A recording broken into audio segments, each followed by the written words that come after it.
Selamat pagi, siang, sore, malam. Assalamualaikum warahmatullahi wabarakatuh. Om Swastiastu. Perkenalkan, nama saya Christian Putu Febrianto, NIM 230102046, mahasiswa Universitas Bumigora dengan jurusan Teknologi Informasi. Video ini saya buat secara mandiri untuk memenuhi tugas proyek UAS pada mata kuliah peminatan cybersecurity, yaitu matkul ethical hacking. Di sini saya akan merangkum secara komprehensif, menguji dan mendemonstrasikan materi pembelajaran mulai dari pertemuan 9 hingga pertemuan 15. Yang pertama, di sini saya akan langsung mulai dengan materi yang pertama, yaitu pertemuan ke-9, mengenai eksploitasi layanan MS SQL dan pivot directory.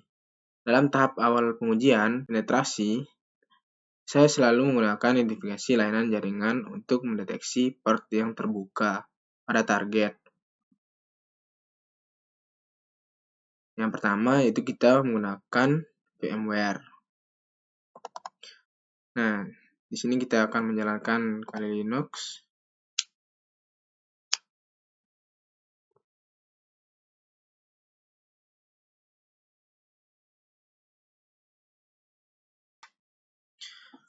Nah, di sini saya menjalankan dua virtual machine, yaitu Prama Kali Linux dan juga Windows 7 sebagai targetnya.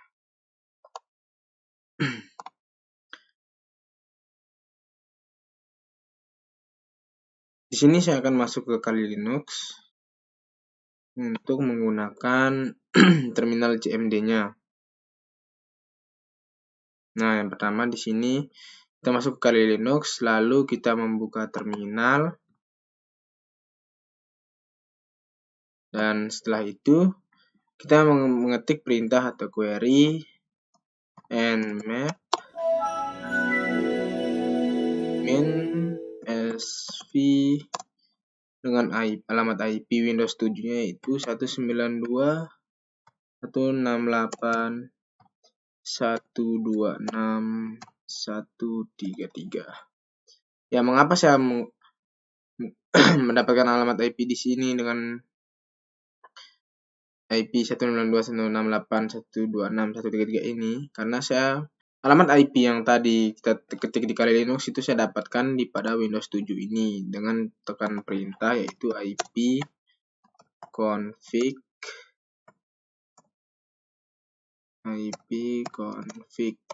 lalu tekan enter.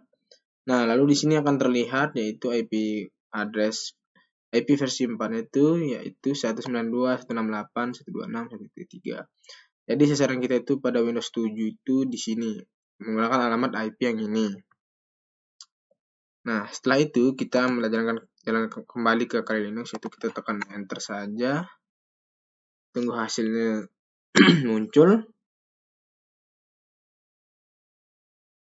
Nah, setelah kita muncul hasilnya ini di baris pertama kita bisa melihat status host is up-nya itu menginformasi secara valid bahwa target Windows 7 dalam keadaan aktif dan terhubung ke dalam jaringan lokal VM kita.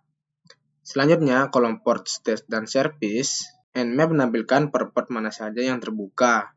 Dari hasil pemilihan ini, kita dapat menganalisis status host serta versi layanan yang aktif. Selanjutnya, setelah kita diberi akses resmi ke dalam sistem, kami melakukan teknik pivot directory untuk mengaudit struktur folder demi memastikan keamanan data sensitif. Saya akan mendemonstrasikan di sisi Windows 7-nya. Nah, kita akan masuk ke Windows 7. Nah, pada terminal ini kita buka lebar saja biar lebih enak dilihat. Nah, kita ketikkan perintah yaitu cd/enter lalu dir lalu cd users. Kita masih di usernya itu kita jangan langsung tekan cd putu yang tadi ya, tapi kita tekan lagi yaitu dir. Nah, setelah itu cd putu.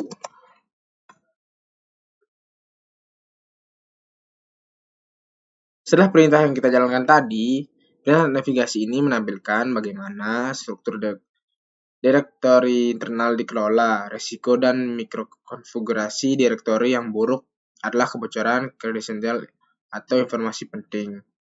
Langkah mitigasi adalah dengan menerapkan prinsip less privilege bagi setiap pengguna.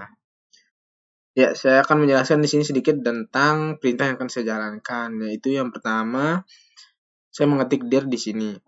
Output yang dihasilkan dari query dir ini, yaitu menampilkan beberapa direktori utama. Salah satunya adalah folder user putu.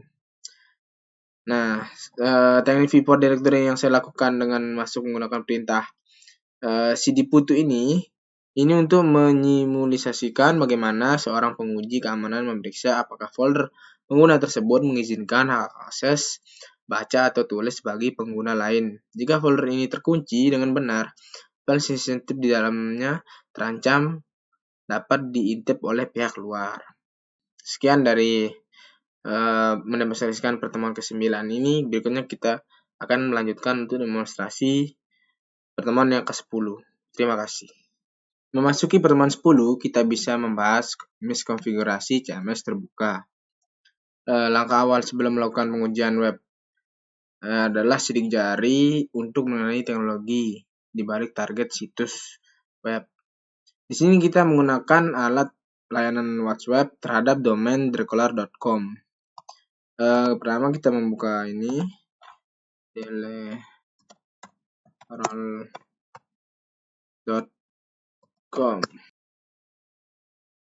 Nah, jadi ini adalah website sasaran kita untuk mengkonfigurasi CMS yang terbuka.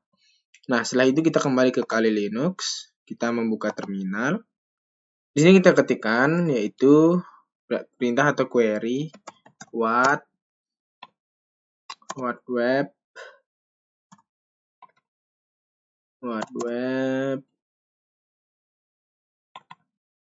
http:// kita masukkan webnya tadi ya, telecoral.com, lalu tekan enter. Nah, setelah muncul hasilnya ini, output ini memberitahu kita informasi penting versi web server APC, pustaka JavaScript, hingga status HTTP respon. Memberi kita informasi sidik jari teknologi yang sangat lengkap.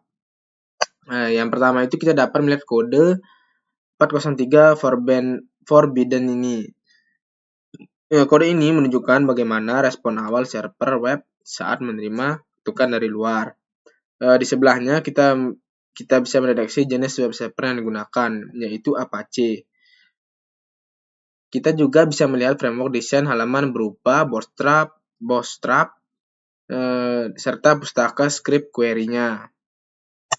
Bagi seorang administrator informasi, teknologi yang terekspor secara detail ke publik seperti ini merupakan sebuah resiko miskonfigurasi karena fokus penyerang dalam merancang metode eksplorasi yang spesifik.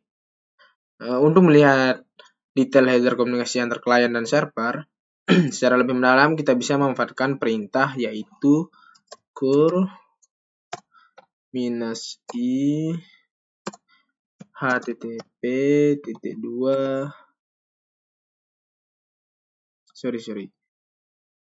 http://delacoral.com, tekan enter. Dari ekspos data versi teknologi dari luar seperti ini memiliki resiko yang sangat tinggi. Versi teknologi dari luar seperti ini memiliki resiko yang tinggi jika terdapat kerentanan publik pada versi tersebut. Mitigasi terbaik adalah menyembunyikan informasi banner versi aplikasi melalui perbarui CMS serta pustaka secara berkala. Sedangkan dari perintah output -ini kita bisa melihat mentahan dari HTTP respon header. Kita bisa melihat di sini pada bagian server, di sana tertera jenis teknologi server beserta informasi operasinya. Lalu di bagian set cookie, di sana terdapat atribut aplikasi web yang sudah memiliki konfigurasi keamanan dasar yang baik untuk melindungi sesi pengguna dari serangan pencurian cookie melalui JavaScript. Nah, sekian dari video pertemuan 10 ini. Kita akan lanjutkan ke pertemuan yang ke-11. Terima kasih.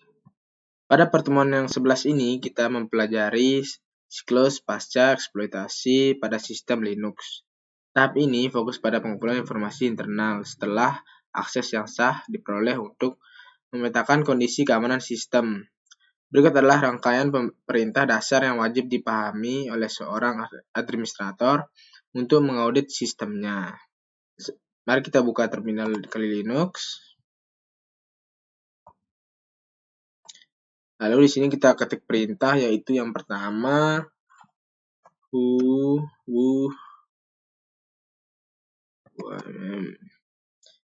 tekan enter. Nah, perintah ini digunakan untuk memeriksa nama user yang sedang aktif di sistem. Ya, di sini terlihat jelas yaitu Putu ya, atau nama saya sendiri.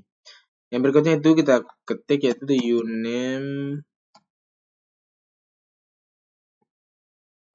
uname min lalu enter. Nah, pada perintah yang uname min a ini untuk melihat informasi lengkap mengenai kernel dan versi OS Linux yang digunakan. Di sini versi Linux ini adalah .6. Nah, lalu berikutnya yaitu kita ketik perintah yaitu pwd enter, lalu masuk ke home Putu. Di sini kita untuk pwd ini itu mengetahui letak direktori kerja kita saat ini, yaitu pada home/putu. Berikutnya yaitu ketik ls min la, lalu tekan enter. Nah, di sini banyak sekali bukan? Oke. Nah, pada ls min la ini menampilkan seluruh berkas, termasuk berkas tersembunyi, berkas akses penggunanya. Di sini terlihat jelas bahwa banyak sekali berkas yang telah saya gunakan sebelumnya. Lalu kita ketik lagi ketik perintah itu. Nah, di sini perintah wu ini melihat pengguna lain yang sedang aktif atau login di dalam sistem jaringan network. Nah, di sini hanya saya saja yang aktif dalam jaringan network ini. Nah, berikutnya itu perintah IPA. Nah, pada perintah IPA ini kita memeriksa konfigurasi alamat IP dan status antarmuka jaringan sistem. Di sini bisa dilihat adalah bahwa IP saya pada Linux itu 192.168.126.128. Nah, yang berikutnya itu adalah SS. Enter. Nah, di sini banyak sekali. Tunggu sebentar, kita cari di atas. Perlu atas. Nah, pada perintah SS ini melihat port dan layanan jaringan internal yang sedang mendengarkan atau aktif. Melalui audit secara berkala menggunakan perintah-perintah ini, administrator dapat mendeteksi adanya kejanggalan atau akun asing yang mencurigakan dalam server Linux mereka. Dari semua yang pernah kita jalankan ini, yaitu adalah fungsinya untuk menganalisis administrator menggunakan teknologi jaringan pada administrator di Kali Linux ini. Oke, sekian dari saya pertemuan 11 kali ini. Selebihnya mohon maaf. Terima kasih. Selanjutnya, pada pertemuan 12, kita beralih ke lingkungan Windows untuk melihat proses post-exploitation dan memahami potensi privilege escalation. Pengujian ini membantu kita melihat celah kesalahan konfigurasi hak akses yang berlebihan. Kita akan menjalankan beberapa perintah audit pada command prompt Windows. Yang pertama kita buka command prompt Windows. Nah, lalu di sini kita buka besar saja. Selanjutnya kita akan mengetik perintahnya, yaitu dia hampir sama saja seperti Kali Linux yang sebelumnya. Perintahnya hanya ada beberapa query yang berbeda. Yang pertama itu wmi and lalu di sini terlihat yaitu putu. Untuk perintah ini yaitu untuk mengidentifikasi pengguna Windows yang sedang aktif saat ini, yaitu putu. Berikutnya kita akan mengetik atau memerintahkan query system info, lalu ketik enter. Ya, di sini sedang loading. Nah, di sini sudah terlihat sistem infonya ini. Itu kita akan di sini kita bisa mengambil data komprehensif terkait OS, arsitektur hardware hingga daftar patch keamanan yang terpasang. Nah, di sini terlihat adalah hostname-nya dan juga network card-nya. Jika daftar hostfix kosong atau sangat sedikit, ini adalah indikasi kuat bahwa sistem operasi target sangat rentan terhadap serangan eksploitasi kernel lama seperti Blue. Tapi di sini terlihat bahwa hostname-nya sudah banyak, yang bisa dibilang di sini masih aman lah untuk kita. Nah, setelah itu kita akan mengetik query yaitu net user. Nah, di sini terlihat melihat daftar keseluruhan pengguna yang terdaftar di komputer ini. Yang di sini pertama yaitu Christian Putu sebagai admin dan Putu sebagai guest. Namun di sini saya menggunakan Putu karena saya lebih dominan menggunakan yang lebih simpel saja. Lalu karena kita menggunakan Putu, kita menggunakan net user Putu. Nah, di sini kita mendapatkan informasi spesifik mengenai akun Putu ini, seperti status aktif dan riwayat aktivitas kata sandi. Lalu yang berikutnya itu kita mengetik IP config, lalu enter. Nah, bisa kita lihat di sini IP address versi 4. IP versi 4 address yaitu dengan IP 192.168.126.133. Nah, di sini dengan mengetik query IP config ini, kita memberikan konfigurasi kartu ke jaringan dan alamat IP versi lokalnya target. Nah, di sini kita bisa lihat IP versi 4 address atau lokal atau alamat IP yaitu 192.168.126.133. Selanjutnya kita mengetik perintah query yaitu net start. Lalu enter. Nah, di sini pada perintah net start ini kita memonitor status koneksi jaringan dan port aktif dari luar maupun dalam. Di sini kita melihat port aktif connection itu adalah proto, local address, foreign address, dan state. Dan yang terakhir yaitu perintahnya itu tax list. Nah,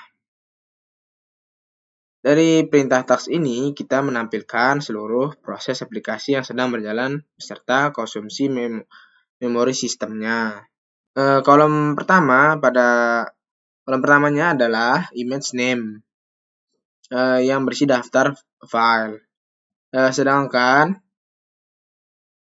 exe yang sedang berjalan di memori, dan kolom terakhir adalah PID decision name. Dalam analisis yang defensif, jika kita menemukan nama proses asing yang memakan memori besar tanpa ikon aplikasi yang jelas, proses tersebut harus segera diperiksa atau dihentikan karena berpotensi sebagai malware. Dari mitigasi eskalasi hak akses pada Windows yang dapat dicapai dengan memisahkan akun administrator dari aktivitas harian secara rutin, meninjau hak akses grup pengguna. Sekian dari demonstrasi dari pertemuan ke-12. Terima kasih dan selebihnya mohon maaf. Selanjutnya kita akan mendemonstrasikan pertemuan ke-13 dan 14. Pada pertemuan 13 dan 14 ini, kita mempelajari pengujian aplikasi web dengan fokus mendalami kerentanan local file atau LFI, serta memahami dasar fuzzing dan SQL injection.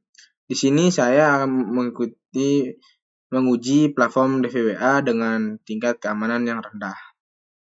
Nah, yang pertama kita buka Kali Linux. Enter.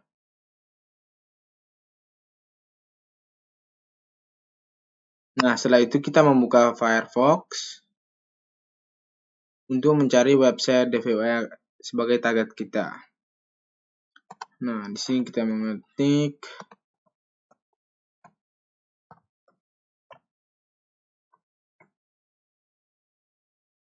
dan setelah muncul website DVWA ini kita memasukkan yaitu user admin password login not known. Nah, di sini kita akan masuk langsung ke DVWA security untuk mengubah security itu menjadi rendah atau low. Lalu ketik submit. Oke, setelah di submit, kita akan masuk ke file inclusion. Sini bisa bebas saja dipakai yang file mana saja, bisa file 1, file 2, file 3. Saya di sini akan menggunakan file 1. Nah, setelah kita menggunakan file 1 ini, lalu kita menekan view source. Nah, pada tampilan view source ini muncul jendela baru yang menampilkan kode PHP asli dari halaman ini pada tingkat keamanan low. Perhatikan pada kode file get page. Di sini aplikasi web menggunakan metode HTTP get untuk mengambil alih nilai dari parameter bernama page yang dikirimkan oleh pengguna melalui URL. Nilai tersebut langsung dimasukkan secara mentah ke dalam variabel bernama file. Masalah utama dalam kecacatan terbesar dari kode ini adalah sama sekali tidak ada proses sanitasi, penyaringan, atau validasi input. Nah, sebelum variabel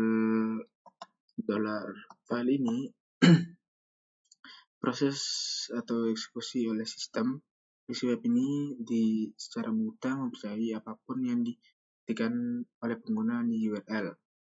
Oleh karena itu, ketika kita menyisipkan dengan direktori traversal seperti titik garis miring titik password di sini, kita akan mengubahnya.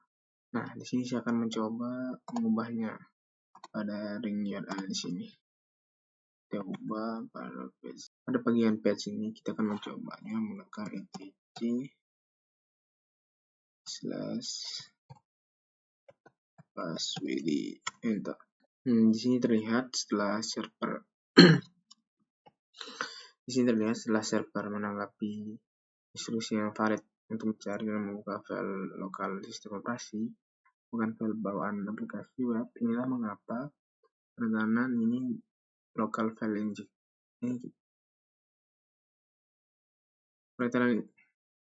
Inilah mengapa penekanan ini disebut local file inclusion. Dari kacamata defensif, kode seperti ini sangat dilarang dalam standar pengumuman aman. Untuk memperbaiki pengembangan harus membatasi input dengan metode worst string, di mana hanya nama file tertentu yang telah didaftarkan saja yang boleh dipanggil oleh fungsi ini. Sekian dari demo ke-13 dan ke-13 dan 14 ini. Selebihnya mohon maaf. Terima kasih. Baik, setelah kita bersama-sama mendemonstrasikan seluruh rangkaian praktik dari materi pertemuan 9 hingga 14, kita sekarang masuk ke bagian akhir, yaitu evaluasi dan kesimpulan project communication testing pada pertemuan ke-15. Ada beberapa poin yang penting yang dapat saya simpulkan dari seluruh rangkaian tugas praktikum ini. Tujuan utama ethical hacking melalui seluruh simulasi yang telah saya lakukan, mulai dari pemindaian layanan database, eksploitasi miskonfigurasi CMS, hingga pengujian kerentanan aplikasi web seperti local file inclusion (LFI). Dipahami bahwa tujuan utama dari pengujian configuration bukanlah untuk merusak, mematikan, atau menyalahgunakan hak akses pada suatu sistem. Sebaliknya, aktivitas ini bertujuan untuk mengidentifikasi kelemahan dan celah keamanan sedini mungkin secara legal, agar administrator dapat segera melakukan tindakan perbaikan sebelum celah tersebut dieksploitasi oleh pihak yang tidak bertanggung jawab. Keamanan cyber seharusnya harus menyeluruh. Keamanan informasi yang efektif tidak boleh hanya fokus pada satu aspek saja, melainkan harus diterapkan secara menyeluruh dan berlapis. Defensive in depth. Kita harus mengamankan sistem mulai dari lapisan dasar sistem operasi baik Linux maupun Windows.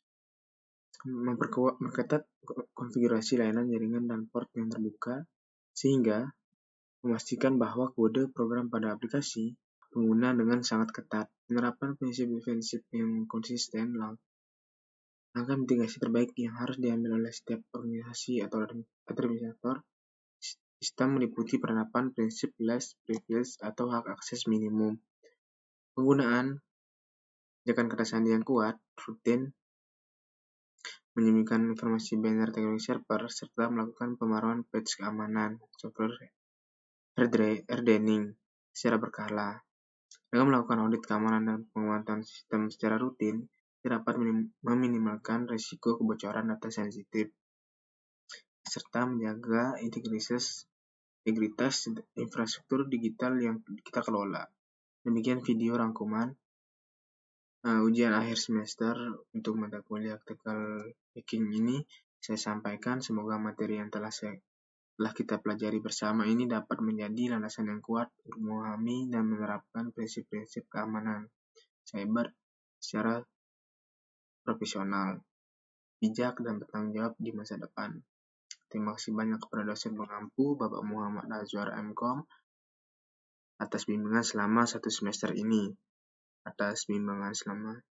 Selebihnya mohon maaf apabila ada kekurangan atau kesalahan kata dalam mendemonstrasikan atau mempraktikkan video ini. Terima kasih. Selamat pagi, siang, sore, malam.